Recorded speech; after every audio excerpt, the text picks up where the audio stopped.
everybody. Welcome to another episode of Talking Timepieces, where we talk about watch collecting and horology.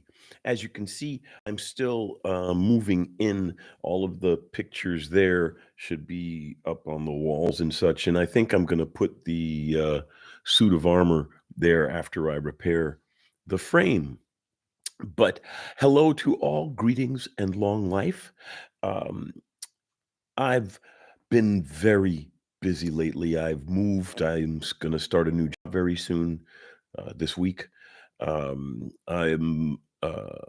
just been running around. But one of the pleasant running around things I've done recently is I was at the Dusseldorf Watch Time event, which was very good. And if anybody's been keeping track, I posted quite a few shorts. Um, I really did get great results from the way I did it at Geneva Watch Days, where I did shorts during the event and then did the long edited stuff afterwards. So that way everybody had some cool stuff to look at during the show. And then the longer pieces will come later for you to peruse at your leisure. Making Wristery. Hey, how's it going? From Southern California. Very cool. Um, I was I was talking to a lot of the people there about, my site and how it's growing, and I'm almost at 6,000 subscribers. And only about 28% of our of this channel's audience is in America. We've got quite a healthy international audience, so it's very cool to see people from around the world tuning in because as I've said many, many times, watches are one of the perfect hobbies. It's purist in a sense. No politics, no religion, no race, no sex. Um, but in general, watches are a really great way to interact with people, give you a topic to discuss, something interesting to talk about, that is akin to other aspects, other things. Because watches, depending on how you look at it, watches can be part of a larger lifestyle that involves the pursuit of nice things. And that doesn't mean you have to be a rich person to do that. You can be a person of modest means and just try to seek out the best of what you can at your level of resources. I mean, I'm never gonna be able to afford, what some of the people out there in this world can, but I can definitely try to get something, as nice as I can for the resources that I can muster. Wristwatch check. I'm wearing my, Zenith El Primero Chronomaster. I, wore this to the watch show. Um, you don't wear or at least I have a I n now that I have a sub, I mean, I've had some other expensive pieces, flashy pieces. But I don't see a watch show or a watch event as a place to go with an expensive piece. I mean, although this isn't cheap, I see it as a place to go with an interesting piece, something that you can have a conversation about with the people that you bump into. And I've also got some shorts from some very nice watches that I've saw on some people's wrist, like a one-off Kadoki, um, German-made skeletonized watch. Check out the shorts from the event, and I still have at least a dozen or so more to post, and I'll start pumping them out at least 3, 4 a day on the shorts between now and the end of the week, and then I'll start pushing out the edited content as well. Take the curse off the washing machine. Hey, how's it going, Long Island?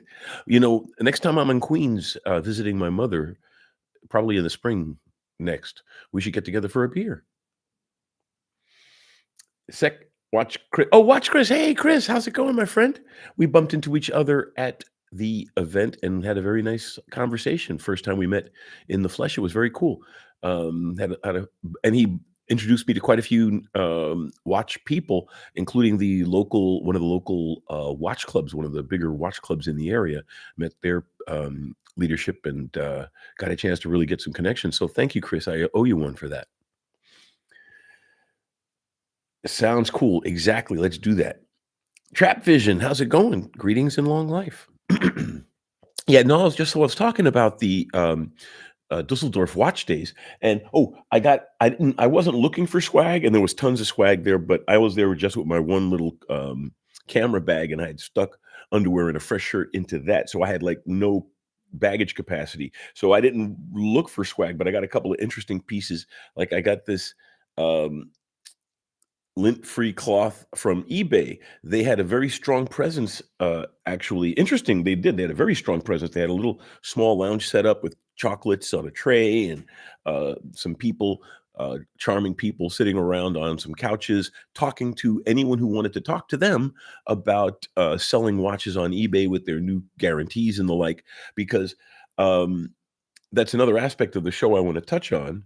Let's see. Oh, Johnny Yuma, greetings from Stuttgart. Hey, how's it going? Next time I'm in Stuttgart, we'll give you a call. Wanted to go to Dusseldorf, but fell sick this week. Oh, I'm sorry to hear that. But yeah, so one of the things I wanted to point out about the Dusseldorf show, it's the largest show in Germany, and Germany is the seventh largest watch market. And I'm actually surprised that more of the larger companies weren't there because it was a very big show. And I'm starting to develop a relationship with some of these really cool watch people from between last year's Dusseldorf show and Geneva Watch Days this year. I'm starting to go to more events. And for example, like Jupp Philip, the CEO of Fortis, and I, we're starting to develop a bit of a friendship. And he pointed out that the Dusseldorf show is his biggest show, and Fortis is a mainstream watch company.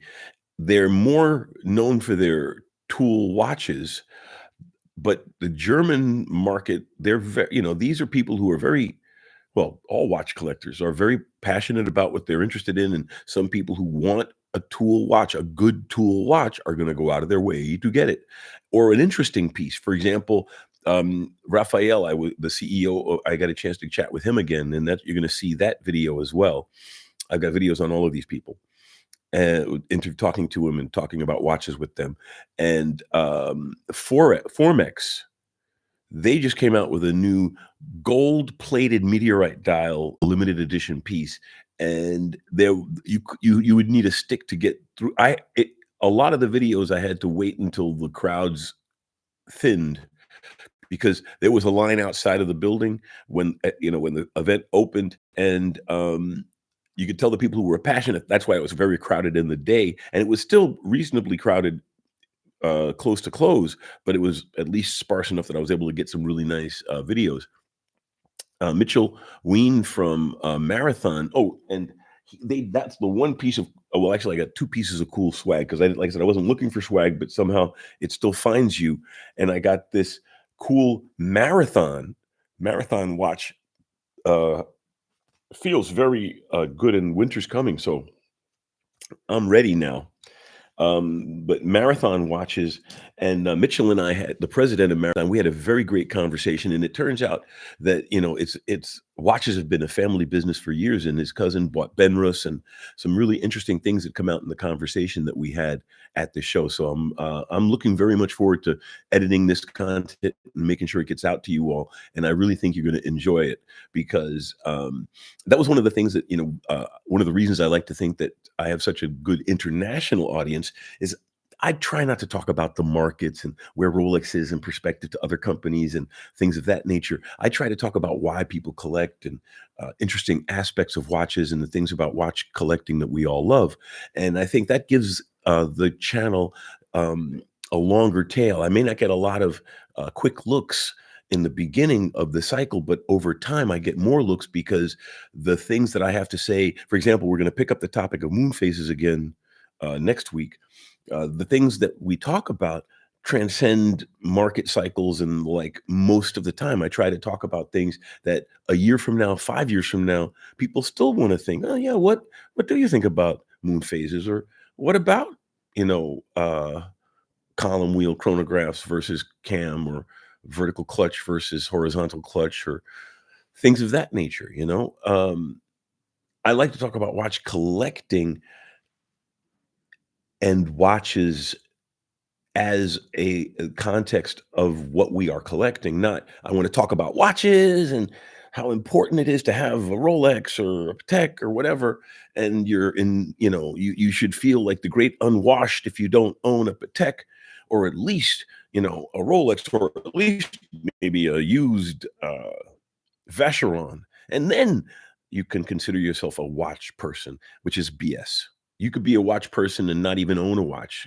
You could be into watches and not have the resources to buy something fancy, but still know what the products are and understand horology and what a remontoire is and what vertical versus horizontal chrono clutch and a mono pusher. Those are it's like someone who's a car person who owns, a Volkswagen Golf. Not that there's anything wrong with a Volkswagen Golf, but you ask that person and they'll tell you everything about Formula One and about Ferraris and McLarens and Lancias. Being passionate and being and considering yourself part of an enthusiast community should have nothing to do with what you own. You could be a penniless beggar on the sidewalk and still look up when a nice vehicle rolls by and know everything about that vehicle and consider yourself a car person. And you don't have to own you don't have to own anything. You have to have a passion for the subject. There are people who own things and have no passion, and they're useless. Who cares that you have a solid gold Rolex? Tell me something about the escapement. Do you know what a free sprung balance is? Do you care what a free sprung balance is? There's nothing wrong with wearing watches as jewelry. I'm not going to say the person is wrong for wearing a Rolex and thinking that's be all end all. Well, actually, it's the be all end all part that I take offense with. To own a Rolex and be very pleased with your purchase and hope that other people, like what you wear, there's nothing wrong with that. But to be, well, if you're not wearing a watch that I approve of, don't even bother talking to me, you know. For all you know, that person might have something very interesting and quirky in that watch, and you learn something from that encounter. Never be a watch snob. So let's see. Trap Vision, evening, Chris. Good friend of mine met you in New York. Hey, there you go. I love it. The watch community is such a great group of people. If I hadn't been in the middle of a move and a job change, I would have been in New York. My mom lives there. I wouldn't have to pay a hotel. I could just stay at my mom's place. Next year, Trap Vision. It appears that windup has grown a great deal and shows no signs of slowing down. Well, I don't think any of them is because the Dusseldorf show this year was bigger than the one last year. Part of it could be maybe because of the COVID rebound and all. But watches, for all the gloom and doom, watches as a hobby is not going to go away. It may shrink to a greater or lesser degree and may get more exclusive. But that's like saying the light bulb killed the candle. Maybe you don't own a candle, but the American Candle Company makes over $1 billion a year. I looked it up for I mean, I looked it up for an editorial I was writing about electronic engineering. Um, because I was talking about light bulb and candle and old technology being pushed out by new technology. But candles are still a business, but nobody uses them to read by, to see the way around their home by. And yet candles are a multi-billion-dollar business. That's just one company making $1 billion a year on candles. And in some places they do use candles for illumination, but I'm talking about in a society where watch collecting is a widespread hobby. I believe that the society is of a level where candles are not a significant source of illumination. But my point is that they're still buying candles there. So even as watch collecting may shrink in the mainstream, among the enthusiasts, it'll never go away. And it may cause an exclusivity of the marketplace, but I don't think that's happening because the smaller brands, I'm starting to drift away from the term micro brands, although there are still what we would consider micro brands. But for example, as Raphael from Formex corrected me, Formex started as a micro brand, but they make their own movements now, so they ship a lot of watches. They may not be a mainstream manufacturer in the sense of a Swatch or an Omega. I mean, Omega, well, Swatch owns Omega, but you know what I mean? But Formex is a true watch company in the fullest sense. It's not just so, but then again, there's nothing wrong with being a brand that just buys cases and movements and faces and makes interesting combinations and sells them. Just like, as I was saying, the micro brands are bringing back a lot of the way watches used to be before the quartz crisis. But micro brands have also explored the higher ends of the marketplace. And you can almost call them boutique brands in that these companies are small, but they're doing interesting and significant horology. Um, like Sherpa. I met and had a chance to chat with the founder of Sherpa, who's a German company that's making some really interesting compressor design divers. And they, well, he pointed out the Sherpa isn't just a name. He wanted to buy, into the Sherpa's dependability, reliability, and interestingly enough, spirituality, because Tibetan religion, as it were, isn't really a judgmental religion. It's a very easygoing. It's like being a little bit into Taoism or Buddhism or whatever. You could be a Catholic person, for example, and still have maybe a Tibetan prayer wheel you spin around once in a while for luck or something. And that's the thing about the Sherpa watches. They have little Tibetan prayers engraved on some of the gears so that it's like inside your watch, there are a lot of little prayer wheels going on at once. I thought that was a cute touch. But that's the kind of creativity, and the watches look good. They genuinely look good. They're not your traditional case design. They're not a weird, irregular, dodecahedron case or something. These are nice round cases, but they have very interesting case curves in the way the crown guards for the two crowns for the compressor, because it has an internal bezel. And it's not a screw down crown, it's a locking crown, but it's kind of like a interlocking mechanism in the crown. It's really a beautiful thing, and it's a compressor crown as well. So the Sherpas are really well made. So, and I bumped into a lot of companies that had some very interesting horology at the show. So I'm looking forward to posting it, and I'm hoping that you'll all like this really cool content that I'm putting out there for this, well, for you all, and from this show. Watch Chris. Agree. Marathon are great tool watches, and Mitch and Danny are cool guys, aren't they? They really are cool guys. Take the curse off the washing machine. I love watches, but due to my inherent cheapness, I am very selective with what I buy, and often I actually make a purchase. Sometimes one call me a voyeur of watches. It fits me well. Oh, why not? You know, watches, we hunt. Watches are, in one sense, watches are prey, and we are predators. And some predators chase birds, and some predators, cobras hunt other snakes. That's why they have the big neck. The big neck isn't to intimidate us. The big neck is so if another snake is biting their neck, they don't get to anything vital. All kinds of predators.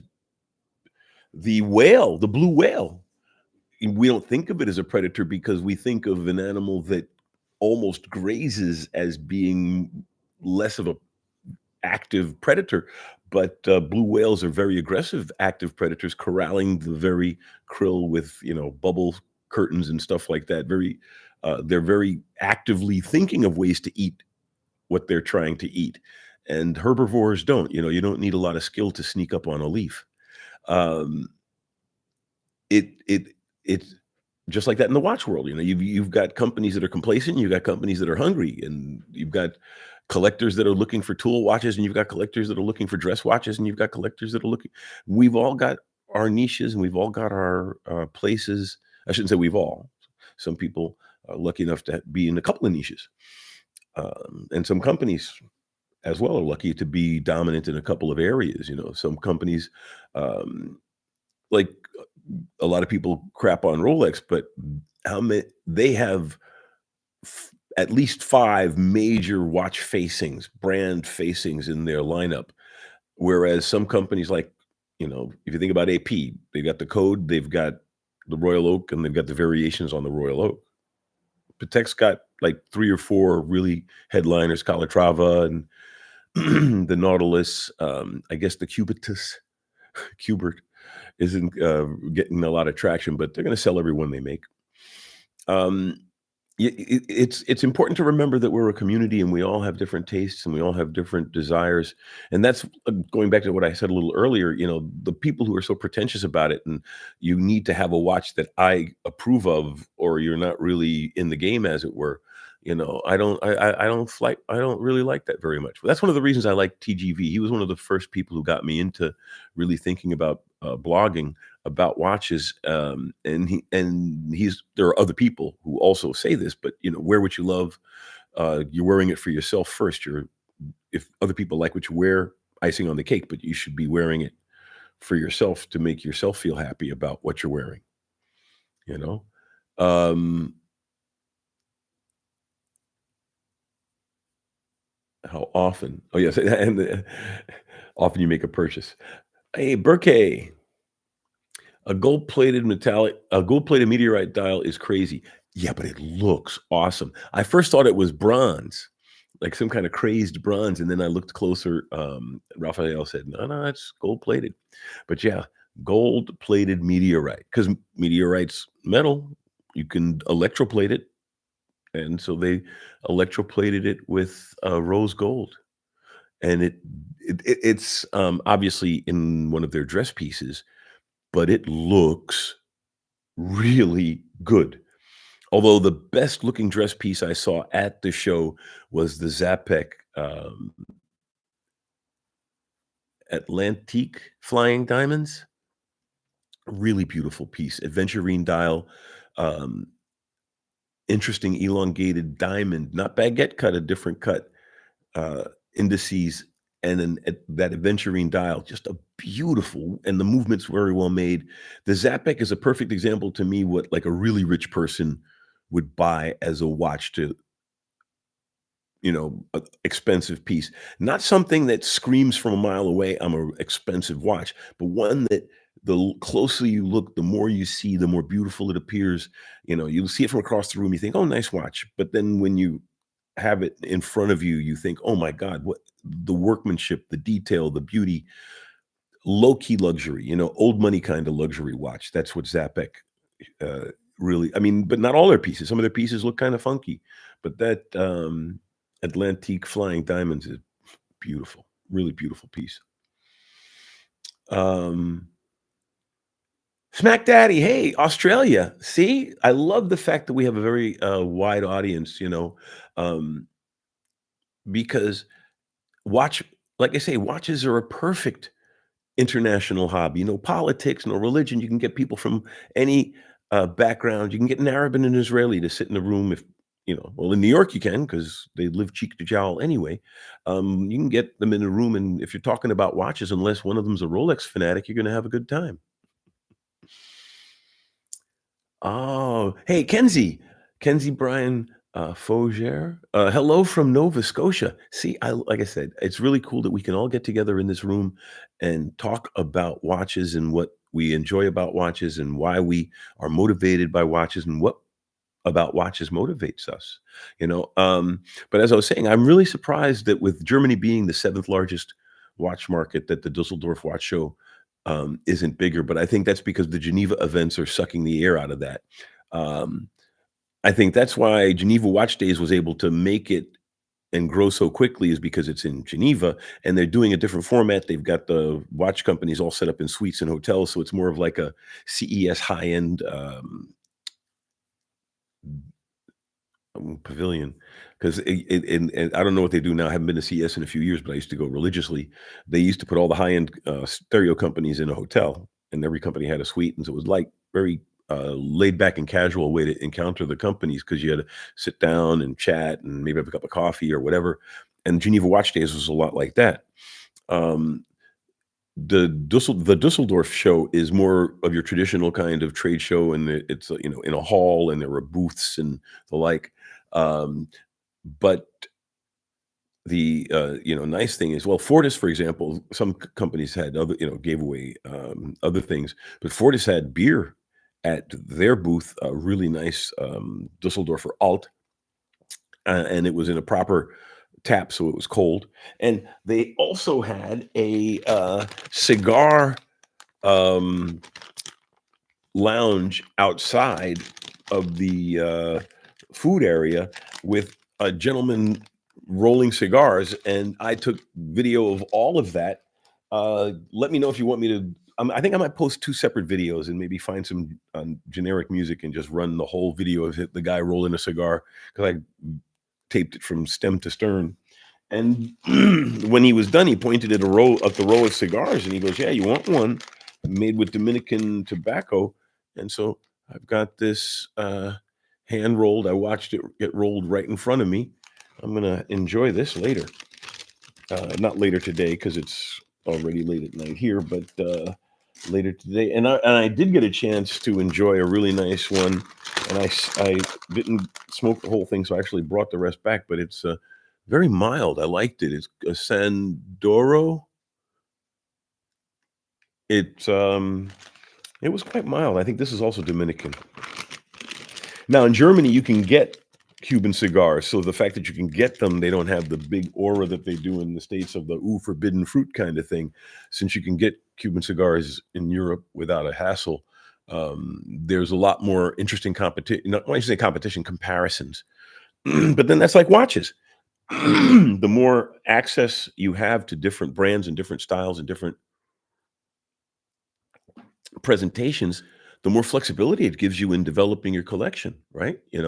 Like Robot. I got a chance to talk to the people at Robot again. The Czech watch company did a video with them, and their big thing is they'll customize the watch for you however you like, and not just change colors or something. If you're willing to, hey Jean Luc, nice to see you again. Um, the whole aspect I lost my train of thought seeing that note come up because I got some kind of weird alert noise.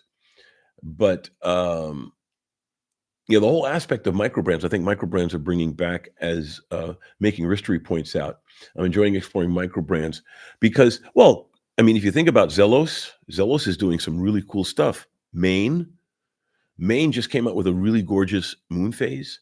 Um, Baltic is doing some fantastic stuff.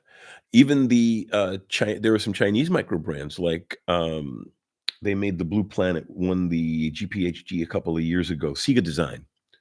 There's some I did an episode on micro brands, and I actually sat down and did, some quick, research, and I got like 30 micro brand names, and most of them were ones I've heard of. So just thinking about all of them out there, and I think they're helping keep watch collecting a healthy, uh, avocation hobby, because it's preventing the marketplace from just going into the luxury space and disappearing out of our reach.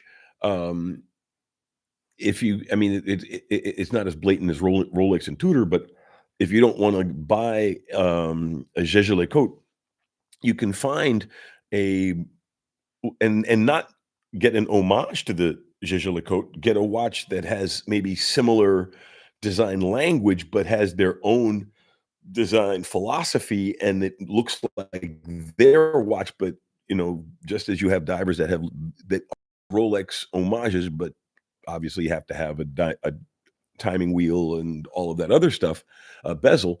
Um, the richness in having multiple brands offering different watches at all different kinds of price points and different price levels, some made with off-the-shelf components, some made with off-the-shelf components that have been heavily reworked.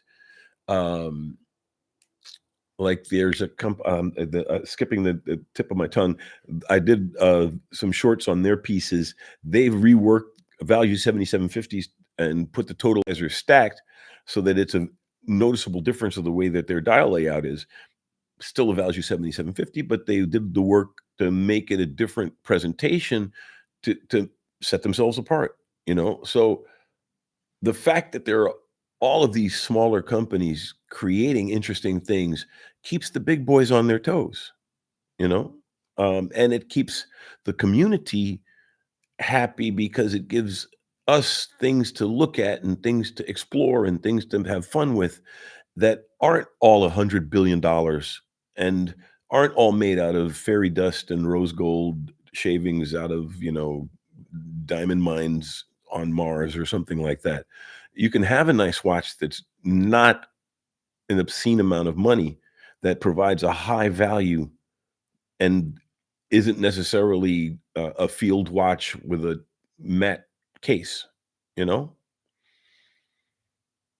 We have to really be make sure that we don't, let the industry take the fun away from us.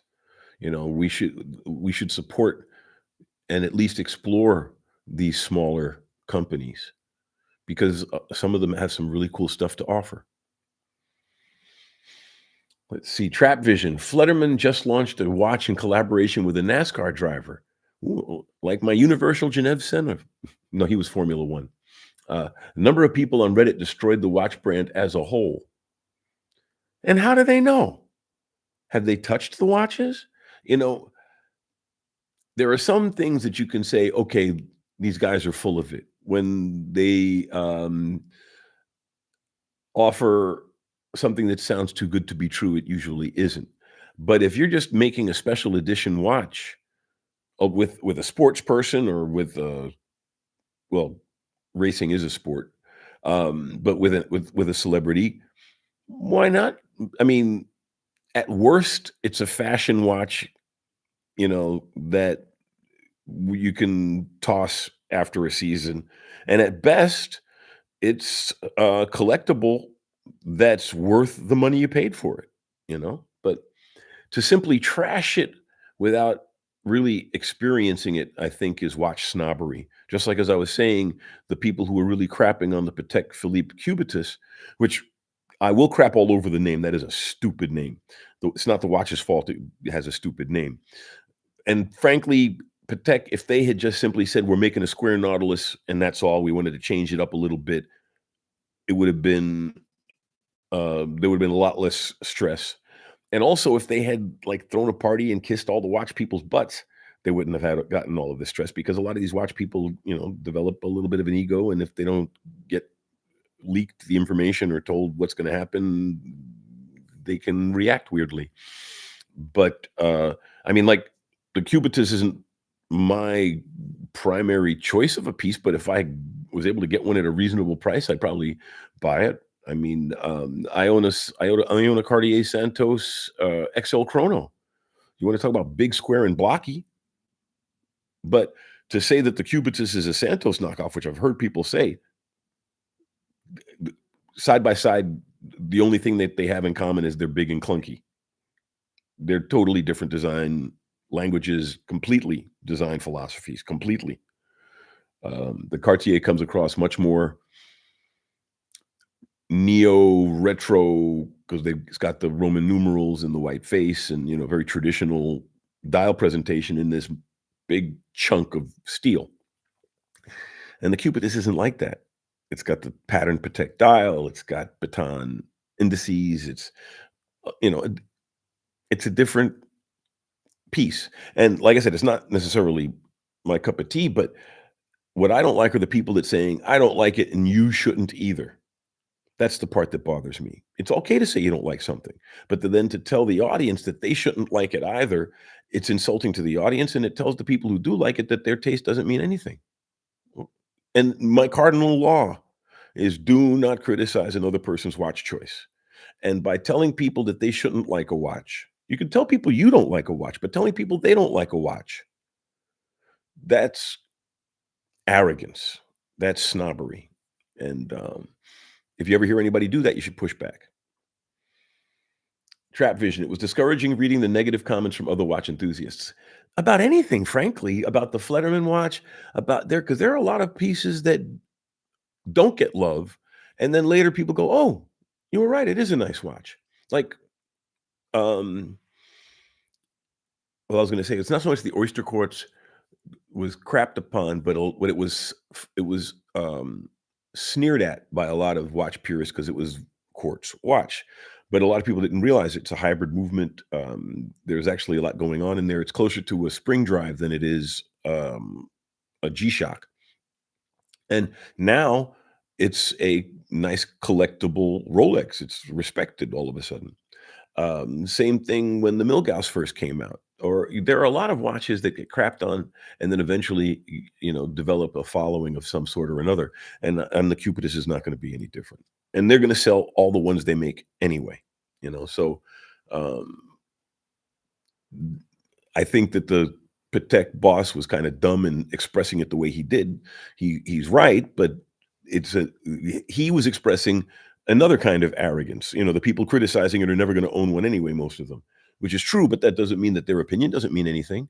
But the where I draw the line is that once you assume that the other person has to have your opinion is where you cross the line, in my opinion.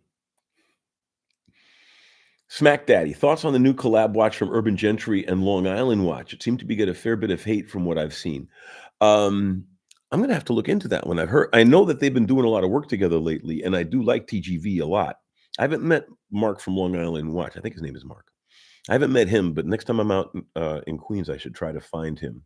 And now my channel's getting big enough that he might answer. You never know. But I would be very interested in seeing the collab because collaborations, you can go all over the place. Like when I was at Geneva Watch Days, and you can look for the video. I have it it's in the archive. The collaboration between Studio Underdog and I'm blanking. I'm getting old. Moser. Studio Underdog and Moser came out with a collab, and you had to buy both watches together for like 50 or 70, I forget. I think it was like closer to 50, but it was a healthy chunk of money, and you got the Studio Underdog watch with and the Moser with the same dial treatment, but different designs, slightly different designs, different. Well, I shouldn't say slightly. They were different designs, but what unified them was the color palette and the treatment of the dials. Um, and that collaboration, some people would say, well, I don't like those colors. And then boom, that collaboration is dead to them because they only made it in those colors. But then there are people who like those colors and they love that collaboration.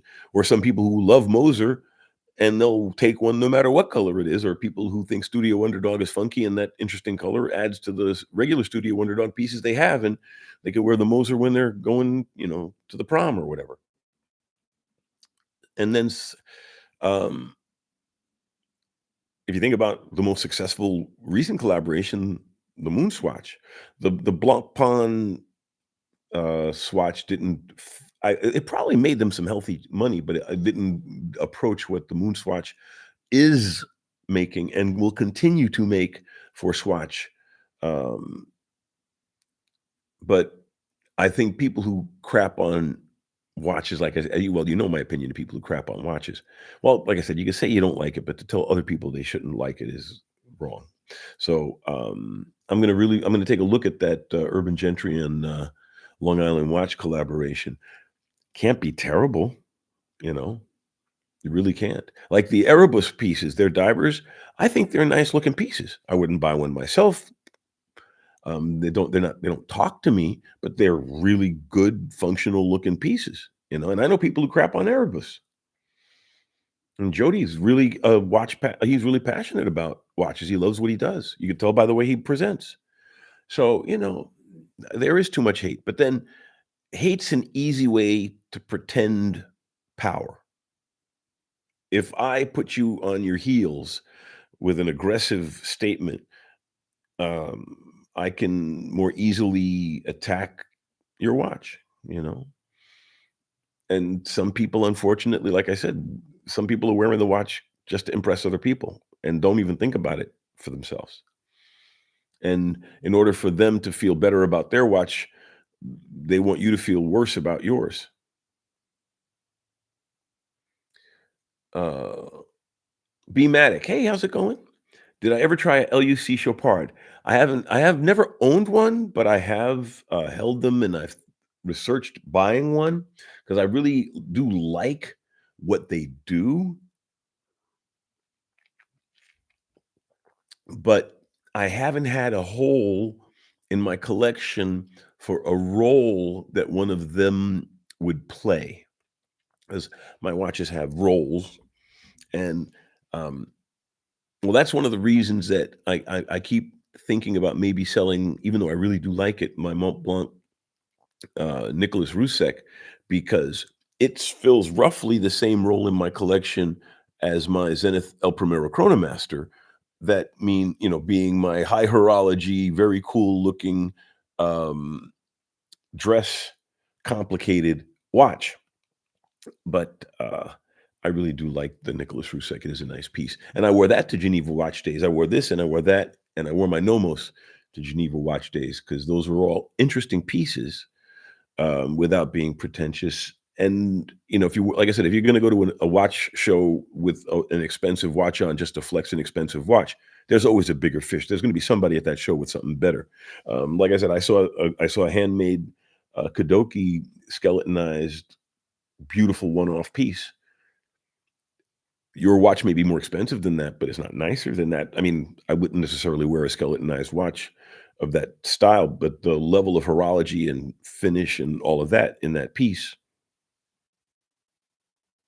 I mean, can't be touched. It's on par with anything else in the industry. So yeah, just being negative about other people's watches just because they're not a brand you like. Never been a fan of that.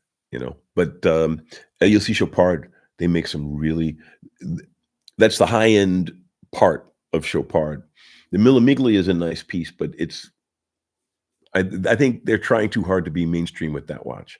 And the LUCs, I shouldn't say they're trying too hard to be high end, but they are very high end. They're very nice pieces. The LUC Chapards, they're nice.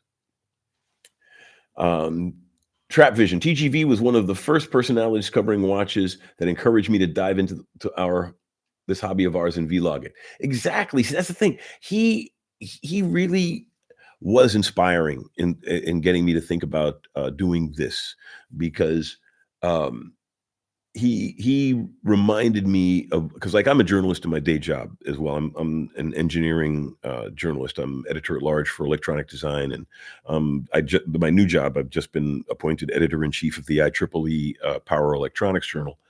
Um,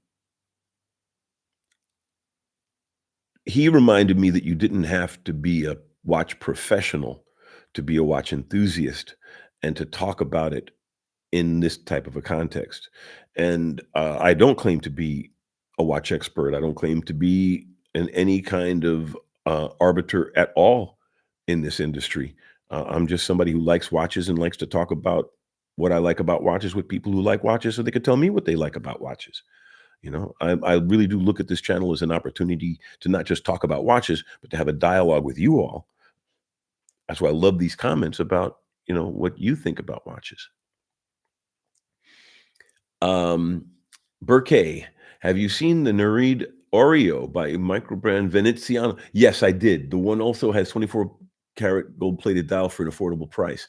They were at the event as well, and I just was literally so busy I didn't have a chance. I talked to their people, and I'm gonna look. I'm gonna follow up with them. But I saw their pieces, and I intend to keep an eye on them going forward because I didn't, like I said, I wound up so busy I didn't have a chance to really have a straight up video interview with them. But I was at their booth and I got a chance to look at their pieces, and they're and another example of an interesting up and coming small brand, Venezianico. But yes, very nice pieces. Jean Luc, good evening, and it was like I said, it is nice. It was nice meeting you. um, Trap Vision. That is very interesting how the love of interest in watch can bring so many different people together. Well, that's like I said, it's one of the few purist hobbies. I mean, there are other purist hobbies, astronomy, uh, stamp collecting. Well, actually, no, there's no politics because the stamps don't have politics. They may come from governmental organizations, but I don't think too many people collect stamps based on political ideologies. Coins, um, model trains, model aircraft, oh, high-end audio, you know. Matter of fact, I don't I consider myself an audiophile, even though I no longer do. I dabble. I used to be at one point I was Monster Cable sales manager for the German military market back in the mid '80s. I still roll a turntable. Got a Denon right there. Um, there's an old Edison phonograph, by the way, the cylinder ones. Um, and there are hobbies that are in the way I look at it, purist, and watches are one of them. No religion, politics, like I said, no sex, haha, no race. Watches are about design, about horology, about presentation, about craftsmanship, um, about style, like cars. You can have a car that's functional, or you can have a car that's built just to be good looking. You can have a watch that's functional, or a watch that's built just to be good looking. You know, you can have a watch that's designed especially to be wearable, like a marathon, or you can buy a watch that's especially designed to be good looking. Like a Shapek, Zapek. Hey, hey, Rohit, hello from the Netherlands. To the Netherlands. What are my thoughts on the Nevada Grunchen, especially the F-77? Um, the F-77 and well, see, Nevada Grunchen's another example of, these small brands, because Nevada Grunchen is a resurrected company. They originally went out of business during the Quartz Wars. Um, and the new company is doing a very, very good job of resurrecting the brand in the proper fashion with the respect given to the product. They're not just using it to pump out product with a name that people are really, familiar with, and hoping that they did something and then get disappointed. Like, that's why I'm really pleased that Breitling didn't just rush out with something with Universal Genev's name on it. It means they're probably going to come out with something really cool. But yeah, Nevada Grinchen, not that you needed my approval, but you have my approval. Oh, Glycine, Trap Vision. Glycine as a whole is a great brand and offers enough to satisfy any enthusiasts, but being owned by Invicta Glycine has been written off. Yeah. Well, the Glycine SST there, that GMT, I have a review of it. That's not a bad watch. It's not it doesn't feel like a Glycine though. Just feels like a nice GMT because that, has the Glycine name on it, because it doesn't really have that Glycine design language in it, and that I think is gonna disappear under Invicta's tutelage because, I shouldn't say tutelage, ownership, because those 24-hour hands and interesting bezel, layout design, I mean, design, not layout, interesting bezel designs and the like. I don't think Invicta's got the patience for that kind of, product. They want something that they can sell lots of. So I think, yeah, Glycine's gonna get more and more generic in their designs. I think Invicta's smart enough to try to keep Glycine to be a premium brand with them, but, they might drop the ball. But so far, they haven't totally dropped it. Like I said, the SST is not a bad piece. But yeah, I worry that Invicta owns Glycine. We'll see what happens. Smack Daddy. Definitely have a look at the TGV Long Island collab. It's a TGV Rangemaster 3, and they went with a new case shape and integrated bracelet, and the case shape is super funky. Now you're really making me, wonder about that. I like the date cyclops and the thinness of the watch. TGV Long Island watch. There's TGIF Long Island watch. That's funny. And watch, because now you're making me. I got to see this thing. I got to see this thing. Okay, it looks like you got look this one. Oh, that's the TGV Squale. Okay, so that's why that looks traditional. So this is it, huh? The Long Island, because that's the Long Island logo, and it says here TGV, the RM2. It is an interesting case. I would say, yeah, it's not something I would rush out and get myself, but I mean, I wouldn't mind having a piece to review. I should reach out to him and ask about that, get a piece to, because I can see someone really liking this piece. I could it could be that kind of a Marmite thing, some people like it, some people don't. But again, the fact that, I may or may not like it doesn't mean that you may or may not like it. I definitely am intrigued enough to wanna see it in the metal because that design, I think, could come across well in the metal on the wrist. That kind of design could really have a good, strong wrist presence without looking, clunky or, gaudy. Now you got me really thinking about it. I'm gonna have to look it up. I mean, I've seen what it looks like here, but I mean, when I'm in next time I'm in New York, I'm gonna have to ask TGV if I can, at least borrow one because, yeah, it looks interesting. It does. Von Cruel, hey, how's it going? Trap Vision, I got a great deal on a glycine combat sub quartz for 130 bucks, roughly GL 1018. I like the date Cyclops and the thinness.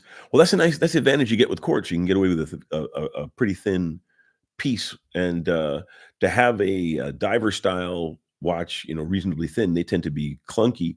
Yeah, it gives you a different presentation. Trap Vision, I actually like that TGV and Islander collaboration. The idea of having watchmakers, designers in our timeline is amazing. Yes, and that's one of the things I'm really loving about my growth in the industry, because being at Dusseldorf and I got to see people that I've met now a couple of times, and who I've had really interesting talks about horology, like Yup Philip, the CEO of Fortis. We were talking about movements and the like, and it really is a wonderful experience, like, talking to Mitch at, Marathon about his family heritage and watch manufacturing. Um, it shows you how rich and deep and diverse and interesting the watch community, industry, ecosystem is. Um, Trap Vision, you're saying the collaboration. George Scott, greetings. He's saying greetings from California. Very cool. Greetings from Wiesbaden. What am I drinking? I like my right now. I'm drinking Tullamore Dew. This is a Tullamore Dew. Sometimes I'll drink a Scotch and enjoy the smoke, and sometimes I'll drink an Irish and enjoy the whiskey. Ah, I rinse my teeth with it to avoid caries. Medicinal. I drink whiskey for medicinal purposes. Um, I've learned a lot from you. Thank you and other folks. It's important, the community. Heading to Tokyo soon, so hoping to pick up some pieces out there. New to the hobby. Keep your eyes open. There'll be some deals. Be careful. Match serial numbers. Yeah, and keep your powder dry. Trap Vision. That's an amazing deal, Von Cruel. Yes, it is. The lowest I've seen was 175, so you definitely got a good deal. Von Cruel. I think this hobby is best when it's bringing together people from different walks of life. Yes. It's because watches give us a common denominator to allow us to interact no matter what our background is. Um, Trap Vision, that was from Ashford. Space G95. Hey, how's it going? Von Cruel, I'd pay 175 for that and not feel bad. Where in California are you? Wristful Ignorance. Oh, that's a cute name. That range master is cool. It is. I think it is. Von Cruel. LIW also sells great bracelets for the lunar pilot. Really? I want to get a metal bracelet for my Meteor dial. I've got the limited edition Meteor dial lunar pilot, which they issued with a leather strap. And since it's a titanium, it's that grayish color. You need to get a bracelet that matches that case color. I wonder if LIW. I'm gonna have to look that up because if they sell bracelets for the lunar pilot, I definitely wouldn't mind getting myself a metal bracelet for my meteorite dial lunar pilot.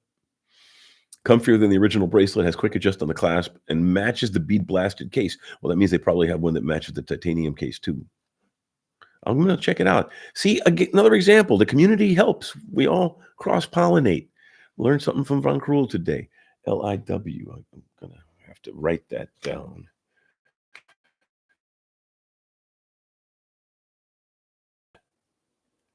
And then I'll think, "What band was that?" See now yet, but, Von Krul, that reminds me, I've been meaning to take up drinking.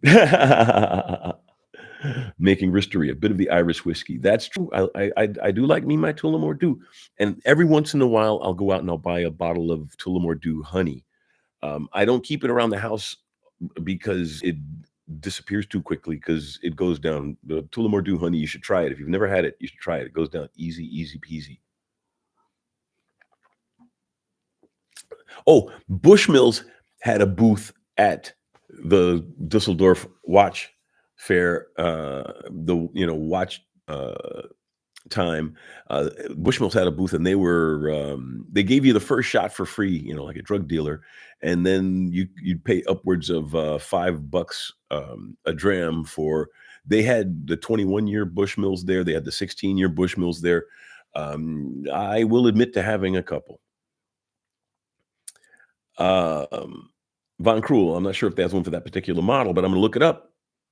Does have multiple models for different LPs. Very cool. Trap Vision. I'm gonna have me a nice drink during my evening show. There you go. When is your show? You should send me a note. I'll jump in one day. Not today. I'm burned out. I feel bad about that with Archie Luxury. He came on and now he doesn't. He hasn't talked to me lately because he wanted me to jump in on his live stream, which happened right after mine. But I've been burning the candle at both ends, and I just couldn't muster up the energy. And I hope he doesn't feel offended. Von Krul, and definitely ask Mark about it if they don't have one for mine because it could be in the works. I'll try it. So, we are rapidly approaching the top of the hour. I'm going to catch the lull in comments and questions to take the time to end today's episode. We've been pushing for about an hour. Um, Making Ristery. The Buena Vista Cafe's Irish coffee made with Tullamore Dew whiskey is a classic San Francisco experience. Perfect blend of whiskey, coffee, and cream. Oh, yeah. In my opinion, Irish whiskey makes the best whiskey and coffee because I think the smoke in a scotch puts too much flavor in the coffee. So an Irish whiskey gives you really that just enough, and you can taste the coffee still. So on that note, thank you all. Love you all. Have a fantastic week, and especially have a fantastic evening. Take care. You want to watch Collector's Cruise soon? We've got to try that too. And I'm glad you enjoyed the show.